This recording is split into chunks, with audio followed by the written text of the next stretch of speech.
میں جتنی بھی شکر گزاری کروں کم ہے کہ اللہ تعالیٰ نے مجھے توفیق دی کہ کم از کم زندگی میں ایک بار مجھے یہ موقع ملا. اللہ سے دعا ہے کہ مجھے بار بار موقع دیں, میں اسی طرح لوگوں کے سامنے یہ ذکر کرتی رہوں, میں قرآن مجید بھی ذکر کرتی رہوں, اور میں سیرت النبی صلی اللہ علیہ وآلہ وسلم بھی اسی طرح, جس طرح آپ آئی ہیں آپ کے بعد بھی بہنیں آتی رہیں, اور میں انہیں انشاءاللہ تعالیٰ مین تو سبجیکٹ وہی رہے گا جو ہم نے پڑھ لیا ہے, لیکن یہ اللہ کی طرف سے ہوتا ہے. جو آپ میں سے جن بہنوں نے یہ ایکسپیرینس کیا ہے, آپ جب بھی کبھی پڑھاتے ہیں تو بہت ساری باتیں نہ آپ نے تیاری کی ہوتی ہے نہ آپ کے ذہن میں ہوتی ہیں, وہ پڑھاتے ہوئے ذہن میں آتی ہیں, وہ واقعات پڑھاتے ہوئے آپ کے دل میں اتارے جاتے ہیں اللہ تعالیٰ کی طرف سے.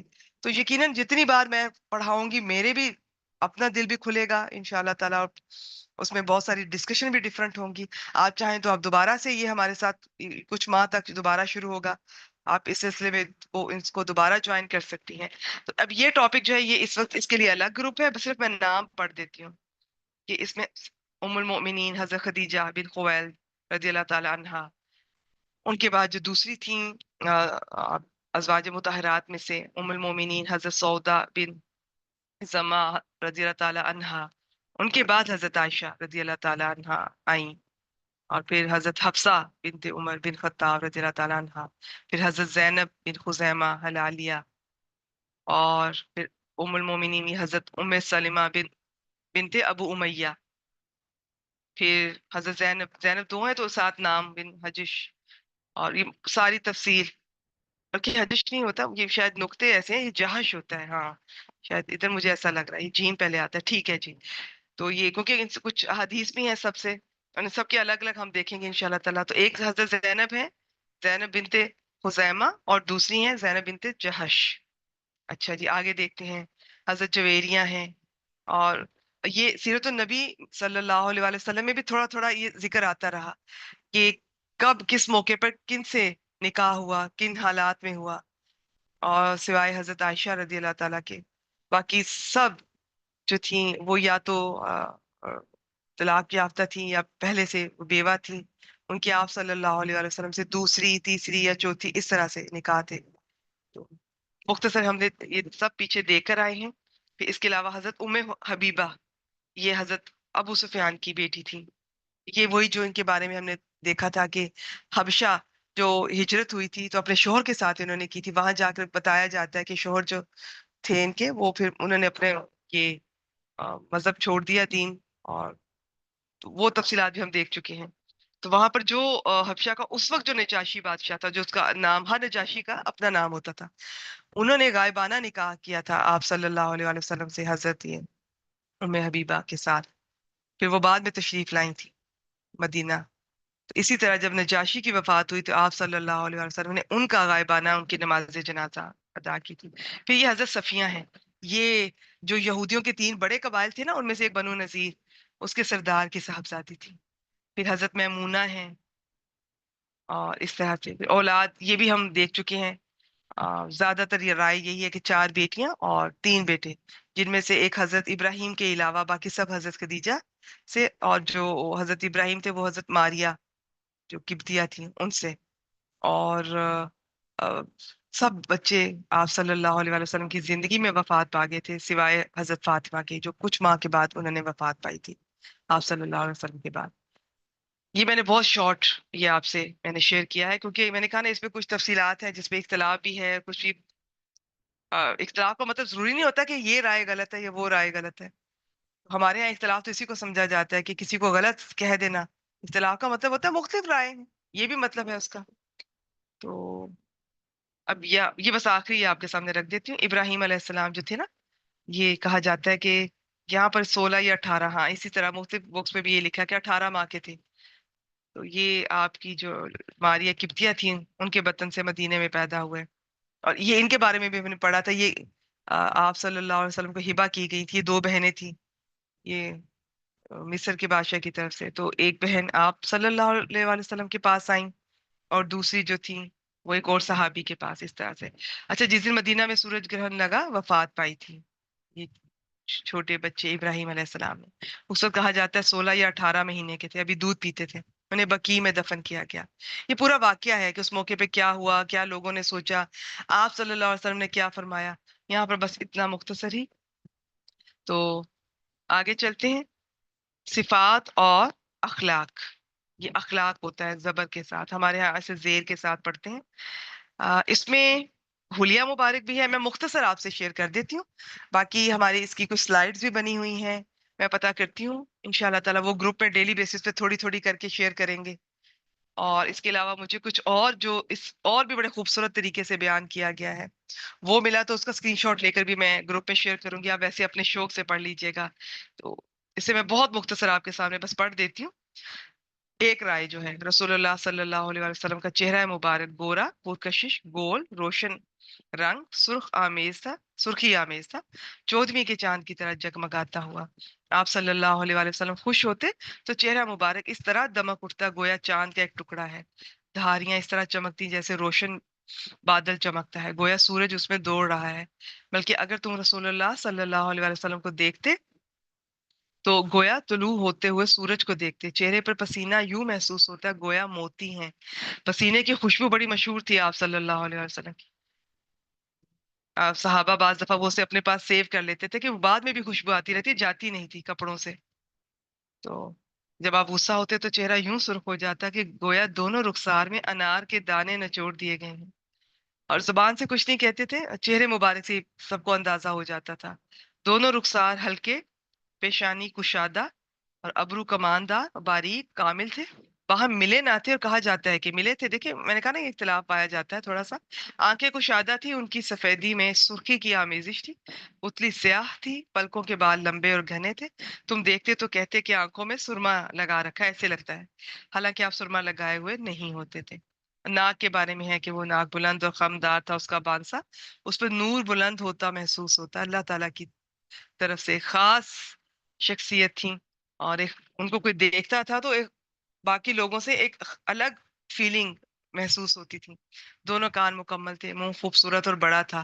سامنے کے دونوں دانتوں میں ذرا سا فاصلہ تھا، بقیہ دانت بھی الگ الگ تھے. دانتوں میں چمک تھی، جب آپ مسکراتے تو ایسا لگتا گویا اولے ہیں. جب آپ گفتگو فرماتے تو دانتوں کے درمیان سے نور نکلتا دکھائی دیتا. غرض آپ کے دانت سب سے خوبصورت تھے. یہ مختلف لوگوں کی رائے ہمارے تک مختلف احادیث مبارکہ میں پہنچی ہے. سب کی رائے کو اکٹھا کر کے یہ اس طرح سے شیئر کیا گیا ہے، ورنہ یہ کسی نے فرمایا، یہ کسی اور صحابی نے بتایا، کوئی کسی سے پتا چلتا ہے. داڑھی خوبصورت تھی، گھنی تھی اور بالکل کالی تھی. صرف دونوں کن پٹیوں اور میں آپ کہہ لیں کہ چند گنتی کے بال سفید تھے. سر، گردن اور بال، کھوپڑی جو سر مبارک تھا بڑا تھا، گردن لمبی تھی گویا چاندی. یہ انہوں نے آگے مثال دی ہے. بال دونوں کانوں کے نصف یا لو تک ہوا کرتے، کبھی کبھی اس سے بھی نیچے، اور کبھی کبھی دونوں کندھوں کو بھی چھوتے تھے. چند بال پیشانی کے بھی سفید تھے، مگر اتنے کم تھے کہ سر اور داڑھی ملا کر کل 20 بال بھی سفید نہ تھے. سر کے بال ذرا ذرا سے گھنگریالے تھے. آپ ناگے سے سر اور داڑھی میں کنگھی فرماتے اور سر کے درمیان سے مانگ نکالتے. اب اعضاء کے بارے میں، ہڈیوں کے سرے مثلاً کوہنیاں، کندھے اور گھٹنے بڑے بڑے تھے. کلائیاں بڑی بڑی اور ان کے جوڑ لمبے لمبے تھے. ہڈیاں اور قدم کشادہ تھے. پھر دونوں ہاتھوں کے بارے میں ذکر آتا ہے کہ یہ بہت زیادہ نرم تھے، برف سے زیادہ ٹھنڈے، مشک سے دونوں بازو اور اطراف بھاری بھرکم تھے. عمر کے ساتھ بھی اور ایج کے ساتھ ایڑیاں اور پنڈلیاں ہلکی تھیں. دونوں کندھوں کے درمیان دوری تھی اور سینہ کشادہ اور بالوں سے خالی تھا. صرف یہ ناف سے بالوں کی ایک لکیر تھی اوپر سے نیچے ناف تک جو جا رہی تھی. اس کے علاوہ شکم اور سینے پر بال، پیٹ پر اور سینے پہ بال نہیں تھے. کندھے اور اس سے متصل بازو پر البتہ بال تھے. پھر سینہ اور یہ جو پیٹ، یہ برابر تھے. پیٹ ساری زندگی کبھی بھی باہر نہیں نکلا. تو باقی بغل کا رنگ مٹیالہ تھا اور پیٹھ ایسی کہ گویا ڈھلی ہوئی چاندنی. قد و قامت اور جسم، آپ کا قد خوبصورت تھا، درمیانہ تھا، نہ بہت لمبا نہ بہت چھوٹا. چنانچہ کوئی شخص جو لمبائی کی طرف منسوب ہوتا تو وہ آپ کے ساتھ، لیکن یہ اللہ تعالیٰ کی طرف سے تھا کہ آپ کے ساتھ کوئی آپ سے لمبا بھی اگر چلتا تھا تو وہ جب چلتا تھا تو یوں ہی لگتا تھا کہ آپ صلی اللہ علیہ وسلم اس سے ہی زیادہ لمبے. آپ کی شخصیت حاوی ہوتی تھی، چھائی ہوئی ہوتی تھی سب پر. جسامت بہت بیلنسڈ بدن، اور نہ بہت موٹے تھے نہ بہت دبلے پتلے. خوشبو آپ صلی اللہ علیہ وآلہ وسلم کا جسم، پسینہ اور اعضا تمام خوشبوؤں سے زیادہ خوشبودار تھے۔ حضرت انس رضی اللہ تعالیٰ عنہ کا ارشاد ہے کہ میں نے کوئی بھی خوشبو والی چیز، مشک ہے یا کوئی بھی ایسی نہیں سونگی جو رسول اللہ صلی اللہ علیہ وآلہ وسلم کی خوشبو سے بہتر ہو، کوئی شک نہیں۔ حضرت جابر رضی اللہ تعالیٰ عنہ کہتے ہیں کہ آپ کسی راستے سے تشریف لے جاتے اور آپ کے بعد کوئی اور گزرتا تو آپ صلی اللہ علیہ وآلہ وسلم کی خوشبو کی وجہ سے وہ جان جاتا تھا کہ یہاں سے آپ صلی اللہ علیہ وآلہ وسلم گزرے۔ آپ کسی آدمی سے مصافحہ فرماتے تو وہ دن بھر اس کی خوشبو محسوس کرتا، اور آپ کسی بچے کے سر پر اپنا ہاتھ پھیرتے تو اس کی خوشبو کی وجہ سے وہ بچوں کے درمیان پہچان لیا جاتا۔ سبحان اللہ۔ حضرت ام سلیم نے آپ کا پسینہ ایک شیشی میں محفوظ کر رکھا تھا، اسے خوشبو میں ڈالتی تھی کیونکہ وہ سب سے عمدہ خوشبو تھی۔ رفتار آپ صلی اللہ علیہ وآلہ وسلم، اچھا دیکھیں، کچھ باتیں تو اللہ تعالیٰ کی طرف سے انہیں خاص انہی کے لیے تھی، ان کی شخصیت ہی تھی، لیکن اب وہ باتیں بھی اس میں شامل ہوں گی جو ہم انہیں کاپی کر سکتے ہیں، اتباع کر سکتے ہیں، فالو کر سکتے ہیں، ان کے فٹ سٹیپ پہ چل سکتے ہیں، تو ان پہ ضرور غور فرمائیے گا۔ یہ شوق ہونا چاہیے کہ آپ چلتے کیسے تھے، کھاتے کیسے تھے، سوتے وقت کیا پوزیشن تھی، معاملات کیسے کرتے تھے، مسکراتے کیسے تھے، تو یہ اتنا آپ کو اچھا لگے گا۔ لیکن میں پھر بتا دوں، ان سب چیزوں کو آپ نے صرف انہی پر نہیں رہ جانا کہ بس اپنے آپ پر آپ نے یہ کر لیا طاری کہ جی میں چلوں بھی اس طرح، میں بولوں بھی اس طرح، مسکراؤں بھی اس طرح جس طرح آپ صلی اللہ علیہ وسلم، لیکن لوگوں کے ساتھ میرے معاملات ایسے ہیں کہ میں ان کے حقوق پورے نہیں کر رہی، یہ چیز میچ نہیں کرتی ہے، یہ چیز غلط ہو جائے گی۔ تو آپ نے، اور مجھے یوں لگتا ہے کہ نبی اکرم صلی اللہ علیہ وآلہ وسلم سے جو سچی محبت کرتا ہے نا، اسے زبان سے کہنے کی ضرورت نہیں۔ اللہ کی طرف سے ایک تو وہ درود پاک بہت کثرت سے پڑھنا شروع ہو جائے گا، دوسرا اسے اپنے اپنے کردار کی فکر ہوگی کہ صرف یہ نہیں کہ میں نے باتوں سے کہنا ہے کہ میں ان کو فالو کرتی ہوں، میرا کردار، میری شخصیت ایسی ہو کہ وہ جھلک آئے اس میں سیرت نبی صلی اللہ علیہ وآلہ وسلم کی، تو یہ صحیح معنوں میں۔ تو اب آپ ان سب چیزوں کو دیکھیں، شوق سے، محبت سے اپنی شخصیت میں لے کر آئیں جتنا ہم لا سکتے ہیں، لیکن ان کے ساتھ ساتھ یاد رہے کہ آپ کی وجہ سے لوگوں کو تکلیف نہ پہنچ رہی ہو۔ میں بہت سے ایسے واقعات سننے میں آتے ہیں، بیٹیوں کو ستایا جاتا ہے ان کے سسرال میں، شوہروں سے ان کی طرف سے تکلیف مل رہی ہوتی ہے، یا کوئی اور بھی معاملات کسی کو بھی، اور ستانے والے تہجد بھی ادا کر رہے ہوتے ہیں۔ اب میں نہیں کہتی کہ آپ تہجد چھوڑ دیں، میں یہ چاہوں گی کہ آپ تہجد کا یہ اثر ہو، آپ کا جو آپ عاشق رسول کا لیبل لگوائے بیٹھی ہیں، گھروں میں میلاد ہو رہے ہیں اور بہت کچھ، میں یہ چاہتی ہوں کہ آپ کا لوگوں کے ساتھ معاملات اور اخلاقیات بہتر ہو جائیں، آپ وہ کریں جو آپ صلی اللہ علیہ وآلہ وسلم کرتے تھے، ان کی وجہ سے کبھی کسی کو تکلیف نہیں پہنچتی تھی۔ تو اس سارے معاملے کو پڑھنے کے بعد اگر آپ نے ساری بک چھوڑ کے آخر میں صرف یہی فالو کیا کہ جی بس میں ان کی طرح چلوں، ان کی طرح مسکراؤں، ان کی طرح یہ، ان کی طرح وہ، اور باقی معاملات آپ کے کمزور ہیں، تو یہ بات، یہ صحیح نہیں ہے۔ پھر پوری اپنے، میں یہ نہیں کہوں گی کہ آپ یہ چھوڑ دیں، آپ میرا پوائنٹ میں امید کرتی ہوں سمجھ رہی ہوں گی۔ سیرت النبی صلی اللہ علیہ وآلہ وسلم پڑھنے کے بعد، جاننے کے بعد، جہاں ظاہری تبدیلی بھی آنی چاہیے، قدم قدم پر مجھے لگے کہ مجھے وہ ذہن میں آئے کہ وہ اس طرح مسکراتے تھے، اس طرح بات کیا کرتے تھے، اس طرح چلا کرتے تھے، کھاتے ہوئے ایسے، سوتے ہوئے ایسے، وہاں پر مجھے اصل مقصد کہ وہ بھیجے کس لیے گئے تھے، اور وہ صاحب قرآن ہے، تو قرآن کی طرف بھی مجھے آنا ہے، مجھے قرآن کو سیکھنا ہے، سمجھنا ہے، عمل کرنا ہے، اور صرف زبان سے ساری باتیں نہیں کرنی، میری شخصیت ایسی ہو جائے کہ وہ گواہی دے کہ میں اب پہلے جیسی نہیں ہوں، میرا دل بدل گیا، اور ایسا نہیں بدلا کہ صرف میں گواہی دے رہی ہوں، وہ میرا کردار گواہی دے رہا ہے، میرا ظاہر بھی دے رہا ہے، میرا باطن بھی دے رہا ہے، میرے کردار کی خوشبو ایسی ہو، لوگوں سے بات کرنے کا طریقہ، ان ان کے ساتھ میرے معاملات، اخلاقیات، ان کے حقوق، کسی کی حق تلفی نہ میں کروں، لوگوں کے، یہ میں اپنی آنکھوں دیکھے آپ کو بتا رہی ہوں، لوگوں کی آپ نے تنخواہیں نہیں دی، ان کے حق آپ روک کر بیٹھے ہوئے ہیں، اور آپ حج اور عمرے کے لیے باقاعدگی سے جا رہے ہیں، تو یہ آپ کا اور اللہ کا معاملہ ہے۔ لیکن میں آپ کو یہ بتا دوں، یہ ہمارے ہاں کانسیپٹ یہ صحیح نہیں ہے کہ حج سے سارے گناہ آپ کے پچھلے معاف کر دیے جاتے ہیں۔ اگر آپ نے بندوں کے حقوق روکے ہوئے ہیں، ان سے زیادتیاں کی ہیں، تو آپ حج کر کے آئیں گے تو اللہ تعالیٰ اپنے تو سارے حقوق آپ کو معاف کر دیں گے، لیکن بندوں کے آپ وہاں جا کر بھی معاف اس طرح سے نہیں ملے گی آپ کو معافی. یہ چیزیں ذہن میں رکھیے. گھروں میں میلاد کروا لینے سے آپ کے گناہ نہیں معاف ہو جائیں گے. آپ نے اگر اپنی بیٹیوں کے حصے وراثت سے نہیں دیے، آپ نے اپنی بہوؤں کو ان کے حق نہیں دیے، آپ ظلم کر رہی ہیں، زیادتی کر رہی ہیں اپنے ماتحتوں کے ساتھ، تو آپ کے میلاد کروا لینے سے، آپ کے یہ باقی یہ سارے کام کر لینے سے وہ بات نہیں بنے گی، مطلوبہ چیز نہیں ملے گی. آپ کے گناہ، آپ کے وہ بندوں کے حقوق کے لیے میں آپ کو بتا دوں کہ بندوں سے معافی بھی مانگنی ضروری ہے.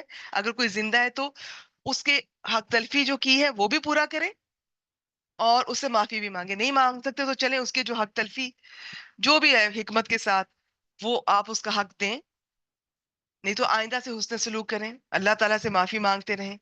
اور بندوں کے ساتھ میں پھر کہہ دوں، آپ نے ایون غیبتیں بھی کی ہیں.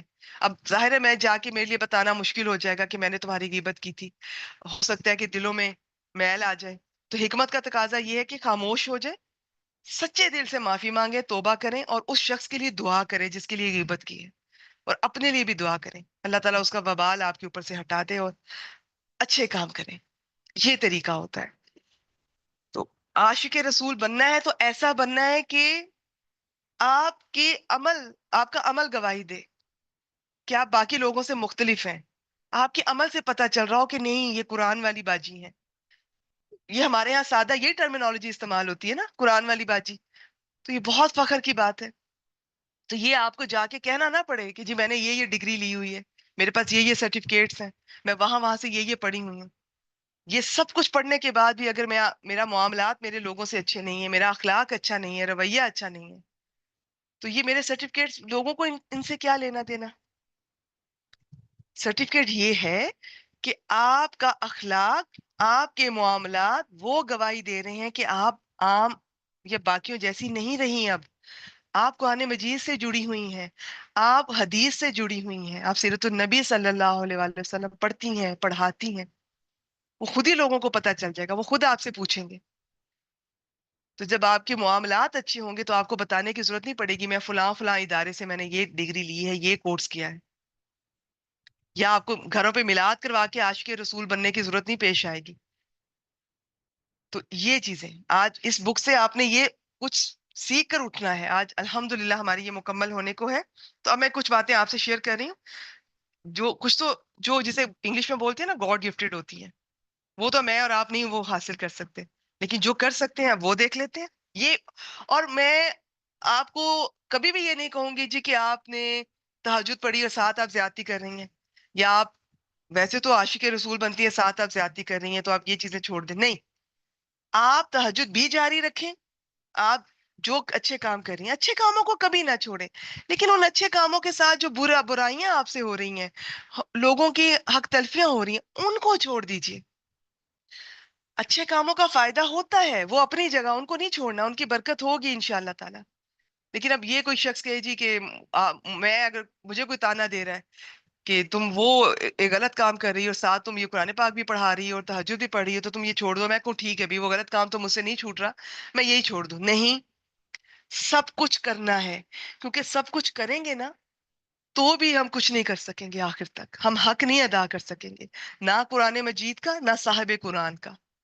نبی اکرم صلی اللہ علیہ وآلہ وسلم کی قربانیاں، محنتیں، ان کی تھکاوٹیں، ان کی آپ ان کا ہم 1% بھی نہیں دے سکتے. اگر ہم کچھ کر سکتے ہیں تو ان پہ ایک تو درود پاک کثرت سے پڑھا کیجیے. اس میں ہم اللہ سے دعا کرتے ہیں کہ اللہ تعالیٰ آپ ان پر رحمتیں اور برکتیں نازل فرمائے. ہم تو اتنے چھوٹے ہیں، اتنے کمزور ہیں، اور ان کی جو قربانیاں ہیں ہم تو کچھ کر ہی نہیں سکتے ان کے لیے. تو ہم کیا کر سکتے ہیں؟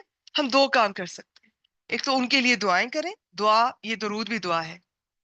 دوسرا ان کی زندگی کو رول ماڈل بنائیں، ان کی زندگی کو دیکھیں کیا تھا کیا نہیں تھا. اتنی آسان ہو جائے گی آپ کی زندگی. آپ نے خود مشکل بنائی ہوئی ہے، فرقوں میں پڑھ کے ہم نے مشکل کر لی ہے. کبھی کوئی رسم ہو رہی ہے گھر میں، کبھی کوئی رواج ہو رہے ہیں، کبھی ہم میلاد کروا رہے ہیں، کبھی قبروں پہ جا رہے ہیں، کبھی کوئی زیارتیں ہو رہی ہیں. کوئی تعلق نہیں ہے اس کا دین سے. سادہ سا دین ہے، ٹو دی پوائنٹ ہے. قرآن پاک پڑھیں، حدیث پڑھیں، سب کلیئر ہے. دین اسلام اتنا اسٹریٹ فارورڈ ہے، اتنا سیدھا ہے کہ وہ آپ کی زندگی آسان بنا دیتا ہے.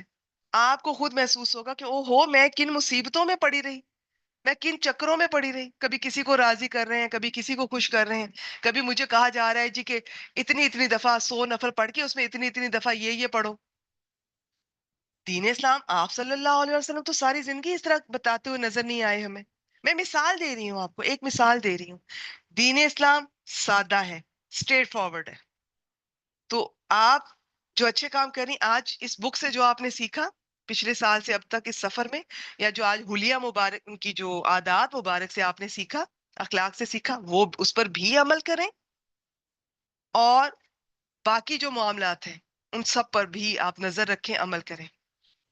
اپنے آپ کو یہ کہہ کر کبھی تسلی نہ دیجیے گا کہ ہمارے ہاں یہ دیکھنے میں آیا کہ جو عبادت نہیں کر سکتی کسی بھی وجہ سے، میں شرعی عذر کی بات نہیں کر رہی، جو نماز نہیں پڑھتی ہیں، نہیں پڑھنا چاہتی ہیں، وہ کہیں گے کوئی بات نہیں، میں حقوق العباد پورے کر رہی ہوں۔ بیٹی حقوق العباد آج تک کون پورے کر سکا؟ ہم عام لوگ ہیں، ہم نہیں بندوں کو راضی کر سکتے۔ ہم کوشش کرتے بھی رہے تو نہیں ہوگا، وہ اللہ تعالیٰ انہیں راضی کریں گے۔ اور آپ اللہ تعالیٰ کے حقوق چھوڑ رہی ہیں، نماز چھوڑ رہی ہیں، روزہ چھوڑ رہی ہیں۔ میں ایک مثال دے رہی ہوں۔ اچھا، پھر کسی کو عبادت اچھی لگتی ہے، مزہ آتا ہے، آسان لگتا ہے، تو وہ یہ کام پکڑ لے گا، وہ بندوں کو اگنور کیے ہوئے، گھروں میں ہماری بہنوں، بہوؤں، بیٹیوں سے زیادتیاں ہم کر رہے ہیں، اپنے ماتحتوں کے ساتھ ناانصافیاں کر رہے ہیں، جس کا جس پر بس چلتا ہے اس کا حق کھا جاتا ہے، فرعون بن جاتا ہے اس کے لیے، اور عبادات ہم کر رہے ہیں۔ تو یہ صحیح نہیں ہے۔ بیلنس رکھنا ہے، دین اسلام ایک بیلنسڈ دین ہے، آپ نے ان سب چیزوں کو لے کر چلنا ہے۔ اس میں یہ نہیں ہوگا pick and choose, if and bits, میری مرضی نہیں ہوگی، مجھے یہ آسان لگ رہا ہے یہ لے لو۔ یہ کوئی ہم شاپنگ کرنے نہیں آئے ہوئے دکان پہ کہ جو چیز پسند آئے گی وہ لے لیں، باقی چھوڑ دیں۔ دین اسلام قرآن مجید میں اللہ تعالیٰ فرماتے ہیں سارے کے سارے داخل ہو جاؤ، پورے کے پورے دین اسلام میں داخل ہو جاؤ۔ اس میں یہ نہیں ہوگا کہ میں حقوق اللہ آسان لگے وہ پکڑ لیا، حقوق العباد میں رہے رب کا نام، میں ظلم و زیادتی کر رہی ہوں، یا حقوق العباد ویسے ہی نہیں پورے ہوتے لیکن میں خود کو تسلی دے رہی ہوں کہ نماز روزہ رہنے دو، میں یہ تو پورے کر رہی ہوں۔ پردے کا کہا جائے تو وہ کہتے ہیں جی دل کا پردہ ہوتا ہے۔ یہ ہمارا دل کا پردہ، ایک تو میں بتا دوں دل کے پردے کا قرآن مجید سے پڑھیے گا کہ مفہوم کیا ہے۔ سب سے پہلی غلطی تو ہم یہ کرتے ہیں۔ دوسرا، کیا میں صحابیہ سے زیادہ نیک ہوں؟ وہ پردہ انہوں نے کر لیا اور میں کہہ رہی ہوں نہیں، تو یہ ایسے نہیں کرنا ہے۔ تو یہ ان سب کو آج آپ نے یہ چیز اس سفر میں جو آپ شامل رہی ہیں، یہ آپ نے سوچ کر نیت کر کے اٹھنا ہے کہ میں نے کوشش کرنی ہے کہ نبی اکرم صلی اللہ علیہ وآلہ وسلم کی زندگی کے ہر پہلو کو میں فالو کروں۔ یہ نہیں کرنا کہ کسی کو لے لیا کسی کو نہیں، اور پھر یہ نہیں کرنا کہ اپنی مرضی کرنی ہے، اور یہ نہیں کہ صرف سیرت پڑھ لی اور بس قرآن مجید کی طرف نہیں آئے، نہیں۔ یہ سارے آپ کو، یہ سارے مل کر ایک پیکج بنتے ہیں جو دین اسلام ہے۔ قرآن مجید سے بھی جڑنا ہوگا، حدیث سے بھی جڑنا ہوگا، سیرہ سے بھی جڑنا ہوگا، اور پھر اس میں منمانیاں نہیں کرنی، سب کو لینا ہے، سب کو پڑھنا ہے، اور پڑھیں، علم حاصل کریں۔ آپ کو کوئی یہ فرقے والے بے وقوف نہ بنا سکے، آپ کو کوئی تھکائے نہیں۔ بہنوں کے میسج آ رہے ہوتے ہیں جی، انہیں کسی نے کہا پتہ نہیں کس کی سری لو اور اس پہ اتنی دفعہ یہ پڑھو، یا اتنے ہزار دفعہ یہ نفل پڑھو، اس میں اتنی اتنی دفعہ یہ پڑھو، فلاں وقت فلاں ٹائم۔ کیا نبی اکرم صلی اللہ علیہ وآلہ وسلم یا صحابہ کرام کی زندگی سے یہ چیز ملتی ہے آپ کو؟ کیوں آپ مشکل میں پڑ رہی ہیں؟ علم حاصل کریں، آپ کو کوئی الو نہ بنا سکے، آپ کو کوئی بے وقوف نہ بنا سکے، آپ کا وقت کوئی نہ ضائع کر سکے۔ وہی نماز اگر آپ، اچھا، پھر کیا ہوتا ہے کہ یہ جو ہمیں بتائے جاتے ہیں یہ وظائف، ہماری قوم تو وظائف کو اتنا پسند کرتی ہے، اب وظائف کر لیں گے، فرض نماز ہم نہیں پڑھیں گے۔ کیا یہ بتایا تھا نبی اکرم صلی اللہ علیہ وآلہ وسلم نے؟ فرض چھوڑ دینا، وظیفہ کر لینا۔ دین اسلام سیدھا ہے، 5 وقت کی نمازیں صرف فرض ہی پڑھ لیجئے، پڑھیے تو صحیح، چھوڑیے نہیں، بجائے کہ وہ 1000 نفل آپ نے ایک رات میں پڑھا ایک خاص طریقے سے، جو شامل بھی نہیں ہے، جو بدعت کی طرف لے کے جا رہا ہے آپ کو، وہ آپ نے کر لیا، آپ نے فرض چھوڑ دیا، تو علم کی کمی ہوئی نا۔ تو علم حاصل کیجئے، کوئی آپ کو بے وقوف نہ بنا سکے۔ یہ لوگ مل کے سب آپ کو بے وقوف بنا رہے ہیں، میں صحیح کہہ رہی ہوں۔ یہ لوگ اس چیز کو مذاق میں لیتے ہیں، ہمیں بے وقوف بنایا جا رہا ہے، بنایا جاتا رہا ہے۔ تو اللہ تعالیٰ سے دعا کیجئے، آج اللہ تعالیٰ سے دعا کیجئے کہ اللہ تعالیٰ ہمیں حق کو حق دکھائیں، باطل کو باطل دکھائیں۔ اور سیدھی سی بات ہے، قرآن مجید سے جڑ جائیے، حدیث سے جڑ جائیے۔ حدیث میں بھی میں آپ کو بتا دوں کیٹیگریز ہوتی ہیں۔ اس میں بہت ساری احادیث کو وہ ایک تو ثابت نہیں ہے، صحیح نہیں ہے، دوسرا ان کے غلط مطلب آپ تک پہنچائے جاتے ہیں. تو علم حاصل کیجئے، خود فیصلہ کیجئے یہ صحیح ہے یہ غلط. پھر ہمارے یہاں یہ کہا جاتا ہے خود مت پڑھنا قرآن مجید، گمراہ ہو جاؤ گے. یہ سب غلط ہے. یہ سب لوگوں نے اپنی اپنی دکانیں، اپنے اپنے فرقے چمکائے ہوئے ہیں. اور آپ کو کہیں مجھے بتا دیں قرآن مجید میں کہیں ایسا آیا ہو کہ خود نہ آپ نہ پڑھیں، آپ کسی خاص سے پڑھیں. اچھا پھر کسی خاص سے اگر ہم پڑھنے کے لیے بھی جاتے ہیں، آپ دیکھیں ہمارے ساتھ ظلم کیسے ہوتا ہے. اور یہ میں مدارس کے مختلف شارٹ کورسز جو میں عربی گرامر کے سلسلے میں جو میں کرتی رہی ہوں، وہاں مجھے اندازہ ہوا ہے کہ وہاں آن لائن بھی مجھے ایکسپیرینس ہوا. مجھے لگا کہ میں عربی گرامر کے ایڈوانس کورسز کرنے آئی ہوں تو یہاں پر قرآن مجید کی باتیں ہوں گی، حدیث کی باتیں ہوں گی. کوئی ایسی بات نہیں تھی. ہر فرقہ اپنے مدارس میں اپنے فرقے کو زیادہ ہائی لائٹ کر رہا ہے. قرآن مجید بہت تھوڑا پورشن ہے، حدیث کا تھوڑا پورشن ہے، بس کورس ایک کروا کے تو ایک سائڈ پہ. اور فرقہ فرقہ کھیلتے رہتے ہیں، فرقہ فرقہ کرتے رہتے ہیں اور دوسروں پہ فتوے دے رہے ہیں. سب کافر ہیں سوائے ہمارے فرقے کے. علم حاصل کیجئے. آپ پڑھی لکھی خواتین ہیں، آپ کوئی گمراہ نہیں کرے گا آپ کو. آپ گمراہ نہیں ہوں گی انشاءاللہ تعالی. یہ لوگ آپ کو سب بے وقوف بنا رہے ہیں. قرآن مجید سب کے لیے ہے، غیر مسلموں کے لیے بھی ہے. غیر مسلم میں روز دیکھتی ہوں کہ وہ قرآن مجید کی کسی آیت سے یا سیرت النبی صلی اللہ علیہ وآلہ وسلم کے کسی واقعے سے وہ مسلمان ہو گئے اور میں اور آپ گمراہ ہو جائیں گے. ان سب پہ کراس لگائیں گے، سب آپ کو مس گائڈ کر رہے ہیں. آئیے پڑھیں قرآن مجید، کسی بھی اچھے ادارے سے پڑھیں. بہت اچھے اچھے ادارے بھی ہیں جو بہت اچھے طریقے سے لے کر چل رہے ہیں، جنہیں فرقے والے روز صبح شام ان پہ الزام لگاتے ہیں. کسی کی باتوں میں نہ آئے. آپ کا اندر آپ کو گواہی دے گا. جب آپ کسی صحیح جگہ سے جڑیں گے، صحیح تفسیر پڑھیں گے تو اب سب پتہ چل جائے گا آپ کو انشاءاللہ تعالی. تو علم حاصل کریں. آئیے جی، اس کو آخری یہ ہے وہ میں آپ سے شیئر کرتی ہوں. آپ صلی اللہ علیہ وسلم کی رفتار نہ بہت تیز رفتار تھے، یہ ہم نے پہلے بھی شیئر کیا تھا. اور کہ آپ خواتین اپنی تھوڑی سپیڈ بھی سلو رکھا کریں چلتے ہوئے، نہ بہت سلو چلیں نہ بہت تیز چلیں. تو ایک تو آپ گریسفل لگیں گی، دوسرا بہت تیز بولنے سے، بہت تیز چلنے سے، جلدی جلدی کام کرنے سے آپ کی صحت پہ بھی اچھے اثرات نہیں آتے ہیں. اور اس کا ایک میں نے آپ کو ٹپ دی تھی کہ آپ نماز آرام سے پڑھا کریں. جو خاتون نماز ٹھہر ٹھہر کے پڑھے گی، چاہے صرف فرض ہیں، چاہے پانچوں نمازیں نہ بھی پڑھ سکی کیونکہ کوئی وقت ہوتا ہے ہسبینڈ کے گھر آنے کا، یا مہمان آئے ہوئے ہیں، یا بچے چھوٹے ہیں، لیکن 2 یا 3 وقت ایسے ضرور مل جائیں گے. تسلی سے نماز پڑھیں. جب آپ نماز تسلی سے ادا کریں گی تو آپ کے بولنے کی سپیڈ بھی سلو ہو جائے گی، چلنے کی سپیڈ بھی سلو ہو جائے گی، لوگوں سے معاملات کرنے کی سپیڈ بھی سلو ہو جائے گی. آپ ریئیکٹ سلو کریں گی. ہم عورتیں اتنی تیزی سے ریئیکٹ کرتی ہیں.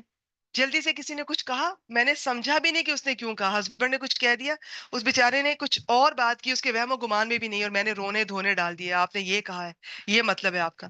تو ریئیکٹ فوراً نہ کیا کریں. سمجھدار بن جائیں، اور بنیں گی انشاءاللہ تعالیٰ. کیسے بنیں گی؟ قرآن اور سنت کی روشنی میں، اس پر عمل کر کے. اس میں کیا ہے جی، بازار میں چلنے والے شخص کی رفتار سے چلتے تھے، نہ بہت تیز نہ بہت سلو. ٹھیک ہے. اور اس میں حضرت ابو ہریرہ فرماتے ہیں میں نے کسی کو رسول اللہ صلی اللہ علیہ وسلم سے بڑھ کر تیز رفتار نہیں دیکھا. لیکن وہ تیز رفتاری نہیں ہے کہ جس میں انسان گریسفل نہیں لگ رہا ہے، ایک خاص انداز تھا. پھر وہ چلتے جس طرح سے، لیکن لگتے بعض دفعہ یہ تھے گویا زمین آپ کے لیے لپیٹ دی جاتی تھی تو ہم آپ کو تھکا مارتے، ہم تو اپنے آپ کو تھکا مارتے اور آپ بے پرواہی سے چلتے رہتے. آپ جب قدم رکھتے تو پورا قدم رکھتے تھے، جب مڑتے تو پورا مڑتے، سامنے ہوتے تو مکمل. یہ آپ دیکھیں، یہ ایتھکس ہیں، مینرز ہیں. اب ان میں ایک ایک پر پوری کلاس ہو سکتی ہے، جو انشاءاللہ تعالیٰ کبھی موقع ملا، اللہ نے توفیق دی تو ایک ایک چیز کو ہم الگ سے سیشنز کریں گے. ہم کیا کرتے ہیں کہ بغیر دیکھے لوگوں کو جواب دے دیتے ہیں. ایسا نہیں کرنا ہے. پورا ان کی طرف مڑتے تھے آپ صلی اللہ علیہ وسلم، چاہے بچہ بھی ہو نا، پورا جسم ان کی طرف موڑ کے جواب دیجیے. وہیں کھڑے کھڑے بغیر دیکھے کسی کو، چاہے بچے ہوں آپ کے ہسبینڈ ہوں، ایسا نہ کیجیے. یہ بیڈ مینرز ہے. تو اس میں اور کیا ہے باقی یہ تفصیلات، آواز اور گفتگو. اچھا ہاں، پھر یہ پاؤں مار مار کے نہیں چلتے تھے، بہت نرمی سے قدم رکھتے تھے لیکن جماؤ کے ساتھ. آپ کی آواز میں ہلکا سا بھاری پن تھا. شیریں گفتار، باوقار تھے. خاموش رہتے تو باوقار، گفتگو کرتے تو پرکشش، ایسے جیسے گویا لڑی سے موتی جھڑ رہے ہیں. بات شروع کرتے، اچھا بات کرتے تھے تو کلیئر کرتے تھے، ایک ایک لفظ ہر ایک کو سمجھ آتا تھا. خاص مقامات احکامات کو 3 3 بار دہراتے تھے. نہ بہت اونچا بولتے تھے نہ بہت سلو بولتے تھے. بہت ٹو دی پوائنٹ بات کرتے تھے، اس میں کوئی غیر ضروری فضول گفتگو نہیں ہوتی تھی، ایک ایک لفظ کلیئر ہوتا تھا، خوبصورت الفاظ کا چناؤ کرتے تھے. آپ جیسا فصیح و بلیغ کوئی نہیں ہے، ایک حدیث مبارکہ سے پتہ چلتا تھا. اب یہ آخری ٹاپک ہے، اس کو میں ریڈنگ کر دیتی ہوں اور یہیں پہ آج سلسلہ ہم اپنا آج انشاءاللہ تعالی مکمل کرتے ہیں. اخلاق کی ایک جھلک. آپ صلی اللہ علیہ وسلم کے چہرے پر ہمیشہ بشاشت ہوتی، فریش ہوتے. حالانکہ کیا وہاں گرمی نہیں تھی؟ وہاں کیا تھکاوٹ نہیں ہوتی تھی انہیں؟ بلکہ یہ جنہوں نے یہ پورے اس کورس میں میرے ساتھ رہی ہیں، آپ نے دیکھا تھا ایک غزوے سے آتے تھے دوسرے کے لیے چل پڑتے تھے. آتے تھے شہر میں تو آتے ہی مسجد چل پڑتے تھے، نہا دھو کر رکتے نہیں تھے، کوئی آرام نہیں کرتے تھے، بعض بار ڈائریکٹ چلے جاتے تھے. سب کچھ تھا، لیکن یہ اخلاق تھا. پھر بہت نرم مزاج تھے، بازاروں میں اونچی آواز نہیں لگاتے تھے، سب سے زیادہ تبسم فرماتے تھے، غصے سے سب سے زیادہ دور رہتے تھے، اور دو کاموں میں سے اسے سلیکٹ کرتے تھے جو آسان ہوتا تھا. یہ چیز بہت پیاری لگتی ہے، مجھے اچھی لگتی ہے. ہم لوگ کیا کرتے ہیں، لوگوں کو مشکل میں ڈال دیتے ہیں. وہ ہم سے فرائض پوچھتے ہیں، کوئی کسی بھی چیز کا دین اسلام کے بارے میں ان کو وہ مشکل راستہ بتاتے ہیں، وہ مشکل طریقہ بتاتے ہیں. آسانی پیدا کیجئے لوگوں کے لیے، اور بشرطی یہ کہ وہ گناہ کا کام نہ ہو، اس میں کوئی شک نہیں. آپ سب سے زیادہ سخی تھے، سب سے زیادہ کریم، سب سے زیادہ بہادر. یہ سب ہم دیکھ کر آئے ہیں یہاں پر الحمدللہ. اور اذیت پر سب سے زیادہ بڑھ کر صبر کرنے والے، سب سے زیادہ باوقار، سب سے بڑھ کر حیا دار. کوئی چیز ناپسند فرماتے تو چہرے پر اس کے آثار دیکھے جاتے تھے. اپنی نظر کسی کے چہرے پر جماتے، نہ ناپسندیدگی کے ساتھ کسی کا سامنا کرتے. آپ نے کبھی غور کیا، ہم خواتین پہلے تو بغیر دیکھے بھی آپ جواب دے دیں گی ہسبینڈ کو، بچوں کو، یا جواب دیں گی تو ایسا کرارا جواب دیں گی کہ دوبارہ ان بیچاروں کی ہمت نہیں پڑے گی کہ ہم سے وہ بات کر سکیں. ٹھیک ہے. اور اگر ہم بہت زیادہ اخلاق کا مظاہرہ کریں تو ہم جواب نہیں دیں گی جی کہ ان کوئی ایسی بات غلطی سے میرے منہ سے نکل نہ جائے، اس وقت میرا موڈ اچھا نہیں ہے، یا میں کچن میں گرمی میں کام کر رہی ہوں تو میں نہیں بولتی ہوں. یہ بہت اچھا سٹیپ ہے، لیکن ایسے موقع پہ ہمارے چہرے کے تاثرات سب کچھ بتا دیتے ہیں کہ مجھے کچھ برا لگا ہے. اور چہرے کے تاثرات بعض دفعہ الفاظ سے بھی زیادہ دل دکھانے والے ہوتے ہیں. ہم کچھ لوگوں سے بات کریں گے، رشتہ داروں سے جو ہمیں اچھے نہیں لگتے، تو چہرے کے تاثرات بہت میٹر کرتے ہیں. آپ صلی اللہ علیہ وسلم ایسے تاثرات کے ساتھ وہ نظر ہی نہیں آتے تھے کہ کسی کو اگر کوئی بات ناپسند آئی تو پتہ چل جاتا تھا وہ دین کے معاملے میں کسی نے کوئی ایسی بات کہہ دی ہے، اس کی یا تو درستگی فرما دیتے تھے یا اس سامنے والے کو اندازہ ہو جاتا تھا. لیکن یہ نہیں تھا کہ ہر وقت انہی تاثرات کے ساتھ لوگوں کو دیکھ رہے ہیں، مل رہے ہیں. سب سے زیادہ عادل، پاک نفس، پاک دامن، سچائی کے علم بردار، بہت امانت دار، نبوت سے پہلے بھی امین کے لقب سے مشہور تھے. بہت زیادہ عاجزی رکھنے والے، تکبر سے دور، سب سے بڑھ کر وعدہ پورا کرنے والے، صلہ رحمی کرنے والے رشتہ داروں کے ساتھ. ان سے بڑھ کر کوئی نہیں ہے، ہم نے سیرت النبی صلی اللہ علیہ وسلم میں دیکھا. سب سے زیادہ شفقت اور رحمت کرنے والے، سب سے زیادہ عمدہ معاشرت اور ادب والے، سب سے زیادہ کشادہ اخلاق والے. پھر جنازوں میں تشریف لے جاتے، فقراء اور مساکین کے ساتھ بیٹھتے، غلام کی دعوت قبول کرتے، کھانے اور لباس میں ان پر برتری نہ اختیار فرماتے. جو آپ کی خدمت کرتا آپ خود اس کی خدمت فرماتے. سبحان اللہ. اپنے خادم پر عتاب نہ کرتے، یہاں تک کہ کبھی اسے اف تک نہیں کہا.